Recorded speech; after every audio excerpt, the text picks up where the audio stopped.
How's it? Welcome to our nature of root video.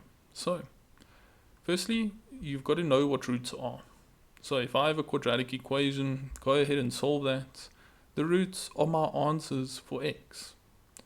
And we normally use the quadratic formula to get answers for x. And that's where the discriminant formula arises.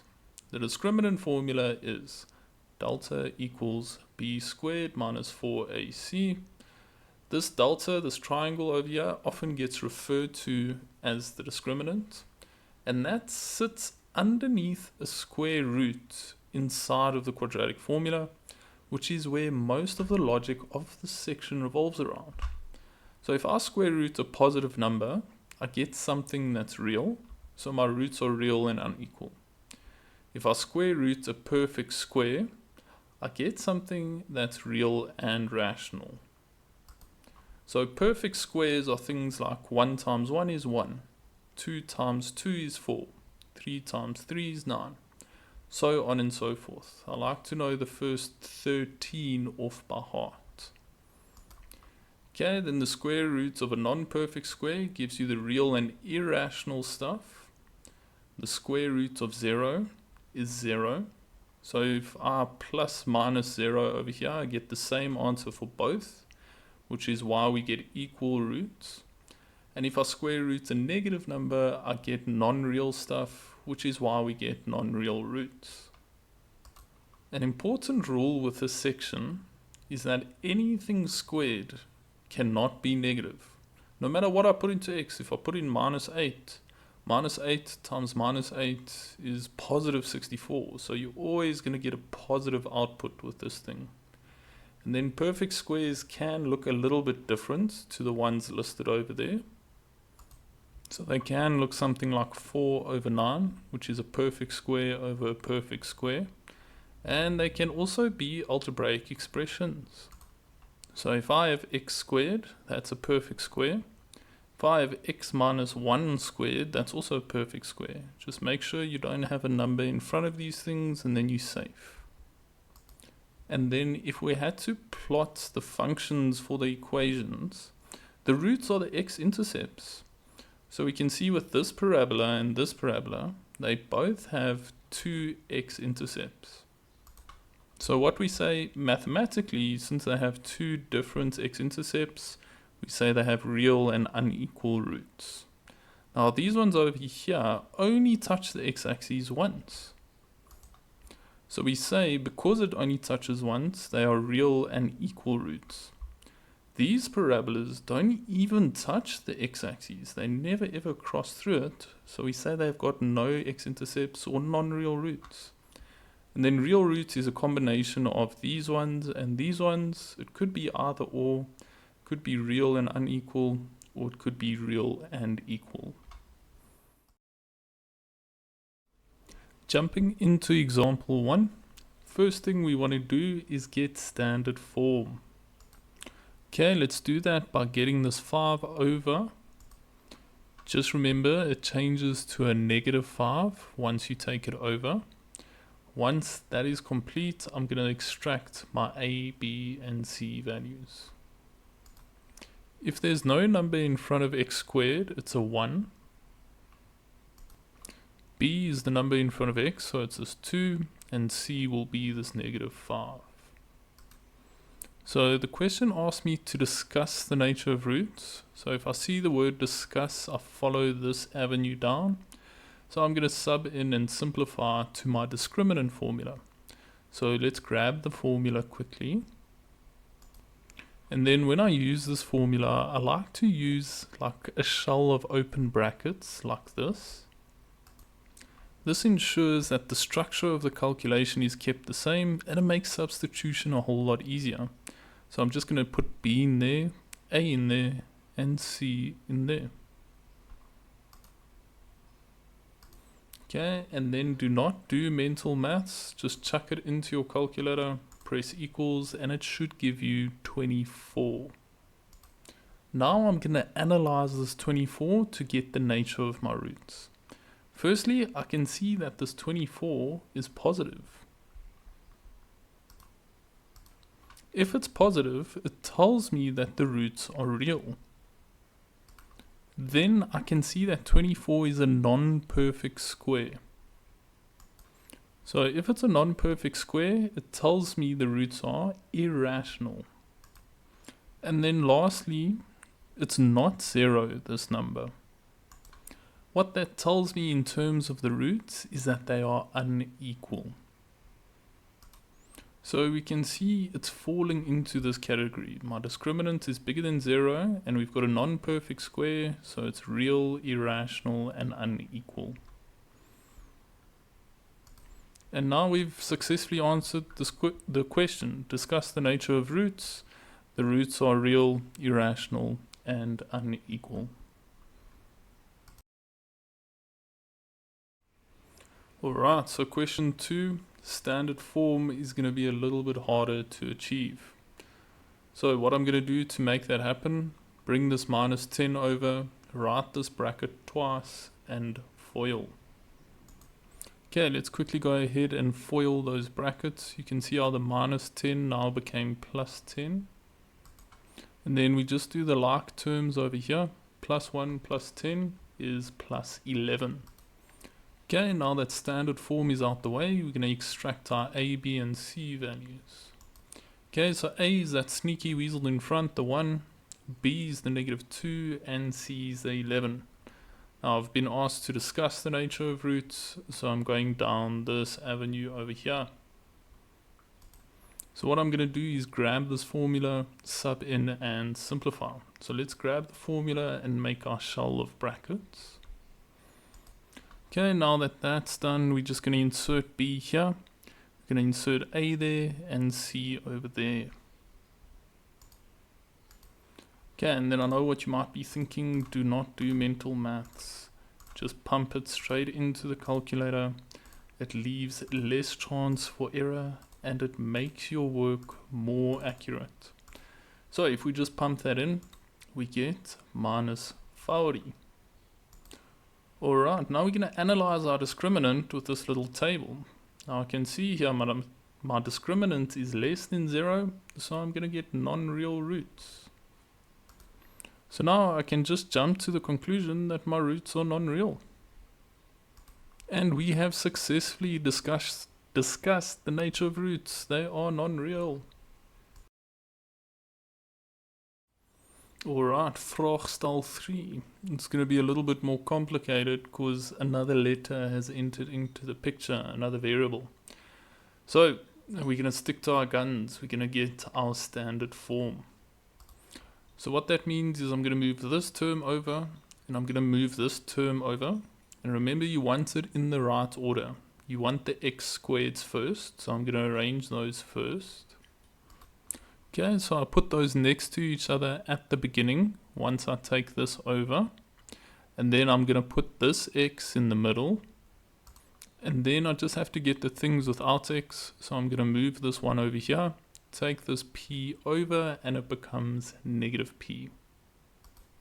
Alright, we're still not done. Over here with these two terms, we need to factorize out an x squared.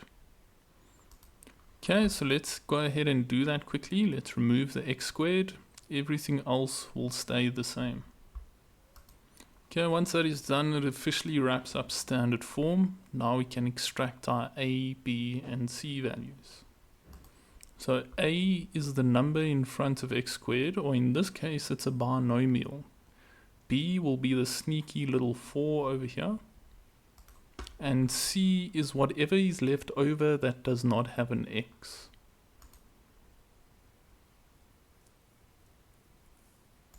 Okay, so just notice how I'm using my shells again. It makes my life a lot easier. So now we're going to chuck everything in. So I just put B in the first bracket. I put A in the second bracket and C in this bracket.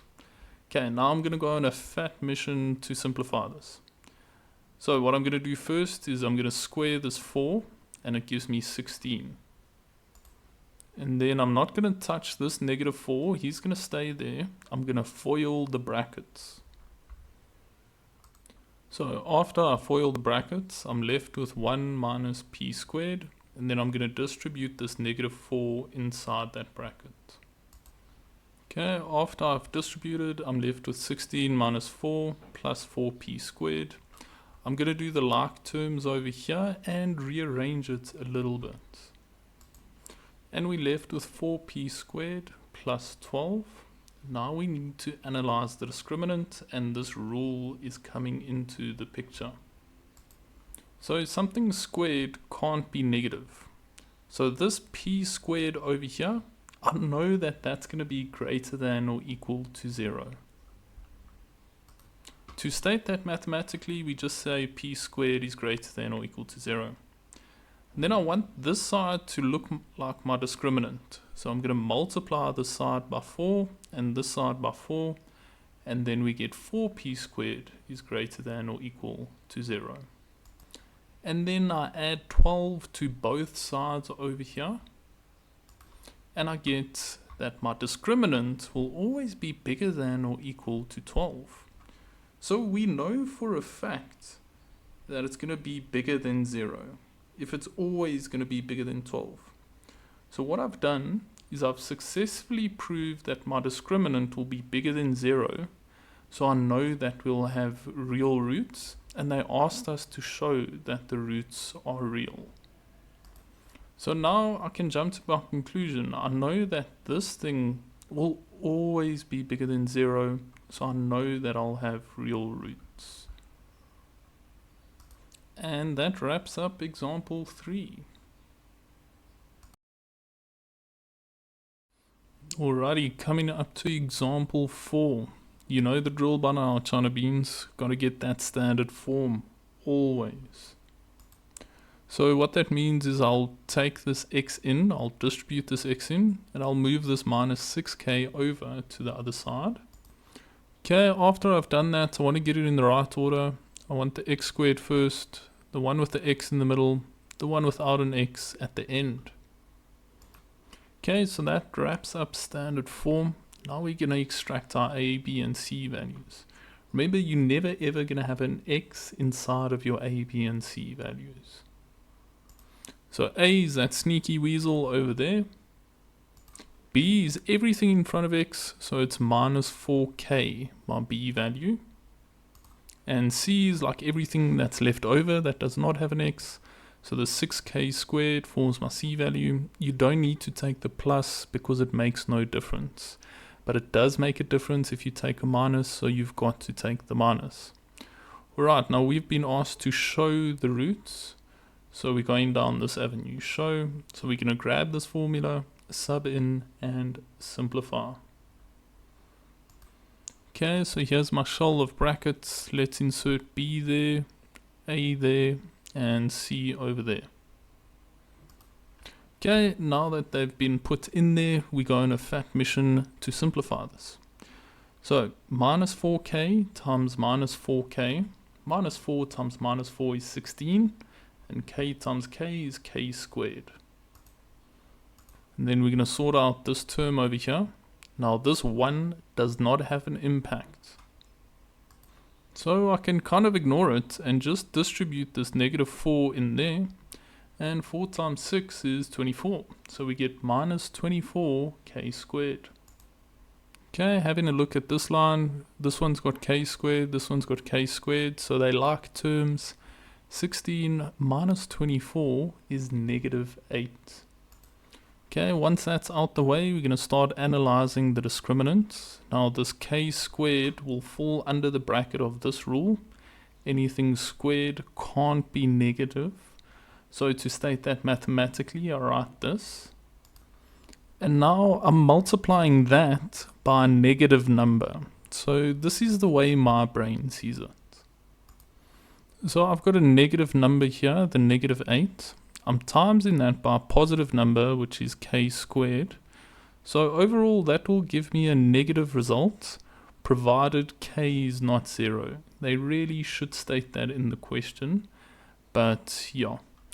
How we do that mathematically down here is we multiply both sides by negative 8. And when I multiply by a negative, this inequality points in a different direction. So just for the purposes of making this question coherent, I added this in where k cannot equal 0. That's why I took off the equal sign over there. And now we're kind of saying to our teacher that this thing will always be negative. If that's the case, then we're always going to get non-real roots. So I jump to my conclusion that my roots are non-real because my discriminant will always be less than 0. Okay, coming in hot with example 5. Okay, now we're starting to go down a different branch. We're going to start to go down the for which values of branch. So same procedure in the beginning. We're going to get our standard form. So we're going to take this q over. After that's done, we extract our a, b, and c values. Here's a, here's b, and this whole thing here is c. Now we need to choose the respective formula. So the respective formula is given with these keywords. So if they want real roots, I'll use this formula. If they want real and equal roots, I'll use this formula, so on and so forth. So the first type of roots they want is non-real. So I will be using this formula over here. Okay, so I'm going to grab that formula and I'm going to sub a, b, and c into that formula. And let's get the shell of the brackets going first. So with the shell of the brackets, the structure of this thing has remained untouched. So it really helps you out. Then we put b in, put a in, and we put c in. Alright, and now I solve for q. So 7 squared will give us 49. And minus 4 times 3 is minus 12. And then over here, the minus 12 times minus q will give me plus 12q. Okay, now we are almost there. I'm going to take the 49 over. After I do that, it changes to minus 49. And now I'm going to divide both sides by 12 to get q on its own. And then I get my final answer to be q must be smaller than negative 49 over 12. So that is for non-real roots. So that's the first question done. Now we're going to move on to real roots. Okay, so we're no longer using this formula because if we want real roots, we need to use the real roots formula. So it's very similar, only one thing is different, the inequality. So the working out will look very similar. So instead of non-real, to get real roots, I just need to change this thing to that. And I'm going to change it all the way through my working out because my working out will stay the same. So let's make that change quickly. So if we see that change trickle down over here, we get a very similar answer. Now q must be bigger than negative 49 over 12. And that will be the answer for real roots.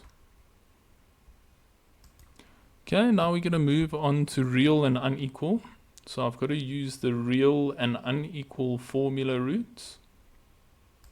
So we can see the only difference is there's no equals to sign on the inequality. So if I want to implement that change in this working out, then I just get rid of these equal to signs by the inequality. So I get rid of that, and that. And then you can see how these have changed. So that is my answer for real and unequal roots. And then lastly, for equal roots, I've just got to change that symbol to an equals. So I've just got to change this to an equal sign. And then, yeah, it's pretty much done after that. So we can see for equal roots that change has been implemented. I used my equal roots formula. This one over here. It's quite easy to remember that one because equal roots and you put the equal sign And then that equals just trickles all the way down, but our working out still remains the same. Okay, jumping into example 6. First up, always we're going to get standard form. So I'm going to move these two terms over, and I'm going to FOIL these brackets. So bear in mind these change sign when you move them over, and then let's quickly FOIL these brackets after writing them twice. Once that is done, I've got a couple of like terms here and here that I need to simplify before standard form is done. Okay, so now that standard form is out the way, I'm going to extract my A, B, and C values. A is that sneaky weasel in front. B is that 10 in the middle. And C is everything that's left over that does not have an x. So it's the 24 plus m squared. Okay, and then the question says, for which values of m will the roots be non-real? So I've got to use my non-real roots formula down here. So let's quickly grab that formula and set up the shell of brackets. Okay, once that's done, we're going to chuck b in there. We're going to chuck a in there. And we're going to chuck c in there. Notice how the structure remained the same. Okay, once those are in there, I've got a quadratic inequality on my hand now. So I want to get standard form with this thing, and then critical values, draw the parabola, and that whole process. So let's start working on standard form. 10 squared is 100. I can ignore this 1 over here, and just distribute the -4 inside of that bracket. And then let's simplify that quickly. 100 minus 96 is 4. So let's change that quick. Okay, so I want to get set up for the quadratic inequality. So I want standard form. So I'm going to switch the order of those two. And then I can see a common factor of 4. So I'm going to divide everything by -4. Remember, when you divide by a negative with an inequality, it changes direction.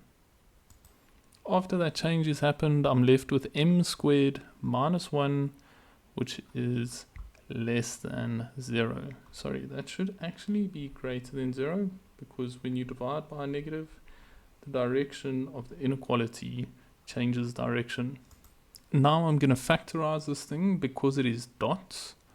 So the difference of two squares, two brackets with your plus minus, and you square root everything, which will give me two CVs of 1 and -1. And then we're going to sketch a little parabola and put the lower on the left, higher on the right. We can see it's a happy face parabola because the number in front of m squared is positive. Okay, and then we want to know where this parabola has a positive y value, where it's bigger than 0. So that's the outskirts of the graph over there. So I shade those in. And I state those shaded regions as my solutions. So x must be smaller than -1. And then m must be bigger than 1. Sorry, not x, m. And finally, we've arrived at the end of this monster question. So basically, anytime m is in these two regions, you'll get non-real roots.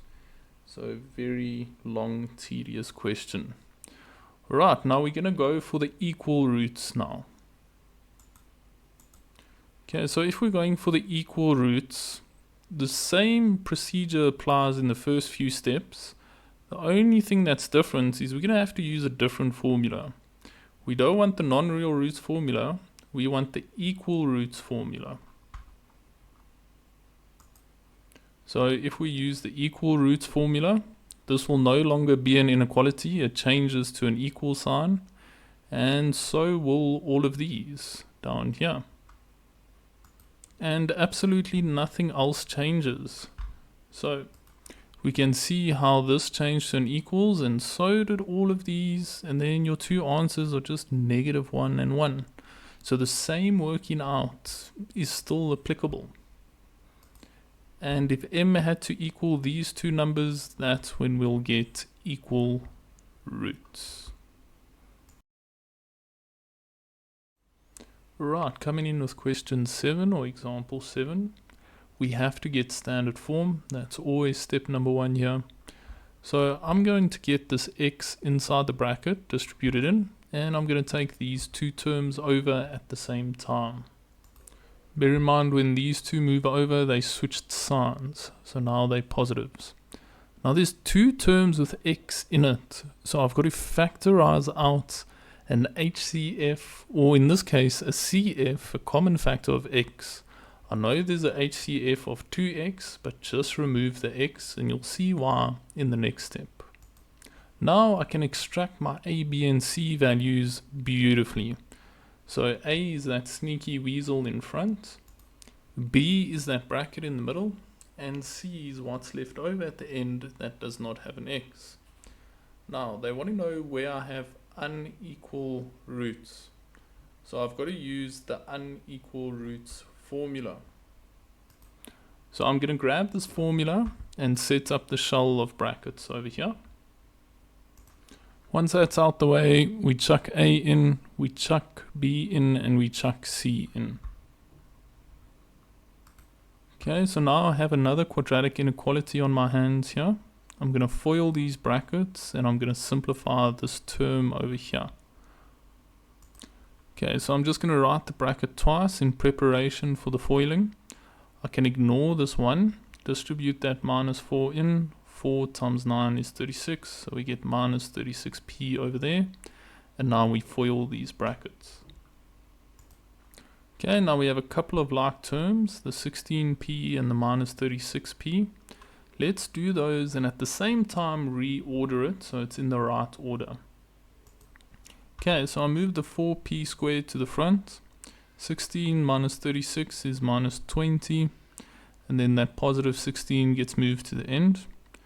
Now I can see they all can be divided by 4. So I'm going to do that quickly to get my standard form. And a beautiful little trinomial emerges. So we're going to start factorizing this trinomial. I've got to use the factors of 4 to get 5, that minus 5 in the middle. So 4 times 1 will give me 4. So how I add or subtract those to get minus 5, I'm going to say minus 4 minus 1. So now I know my two brackets will be p minus 4 and p minus 1. Okay, from there I'm going to get my critical values. Okay, after I get my two critical values, I'm going to sketch a little parabola over here. And they want to know where this parabola has a positive y value, where the y value is bigger than 0. That's the outskirts of the parabola. And then from there we can state our two little answers. So our answers will be p needs to be smaller than 1, or p should be bigger than 4. And now we've officially finished with this behemoth of a question. Quite a mission to get these guys. Okay, and now our last example for the day is when the roots are given to you. Now this small rule over here is coming into play.